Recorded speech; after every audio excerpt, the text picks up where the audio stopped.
তো কবুতরের ঘর আজকে পরিষ্কার করতেছিলাম, ওটার মধ্যে এটারে পাইছি, ইঁদুরে পাইছি। তখন ওটার কী করছিলাম, এই খুন্তি দিয়ে চাপ দিয়ে ধরে খাসার মধ্যে তারপর ওটা মারছি। আসলে আমারও মারতে মায়া লাগছে ওর চেহারাটা দেখে, কিন্তু কী আর করার, এরা প্রচুর বাচ্চা, এটা হলো বাচ্চা ফোটানোর মেশিন, প্রচুর বাচ্চা ফোটাইতো। আর এগুলো মনে করেন প্রচুর ভয়ঙ্কর রোগ বালাই ছড়ায়। তো এগুলারে মারা হলো উচিত, না মারলে এটা প্রচুর বাচ্চা টাচ্চা ফুটাইতো। আর এটা হলো প্রচুর নোংরা ময়লা টলার মধ্যে দিয়ে যায়।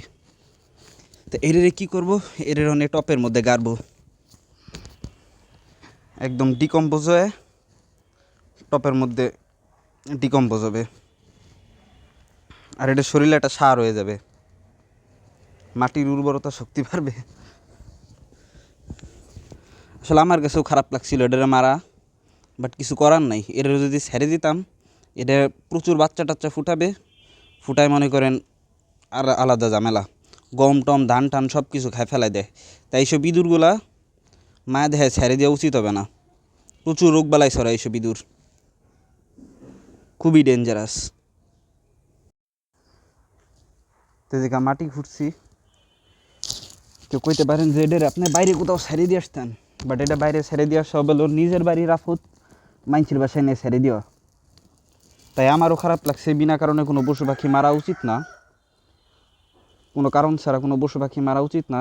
তাই যেগুলা যেমন মশা মাছি তেলা পোকা বিজেবি এসব মারা উচিত, কারণ এইসব হলো রোগ জীবাণু ছড়ায় আর এগুলা খুবই তাড়াতাড়ি বংশ বিস্তার করে। তাই এদের কোথাও বাইরে ডাস্টবিনে ফেলাই দিয়ে আসা উচিত হবে না, ওইখান থেকেও রোগ বালাই ছড়াবে, ওখান থেকেও পরিবেশ দূষণ হবে। তাই এদের সুন্দর মতন উচিত হলো এক জায়গায় গাইরে থুয়ে দেওয়া। আর টপের মধ্যে গাড়লে এটা সুন্দর মতন ডিকম্পোজ হয়ে মাটির সাথে মিশে যাবে। ওকে,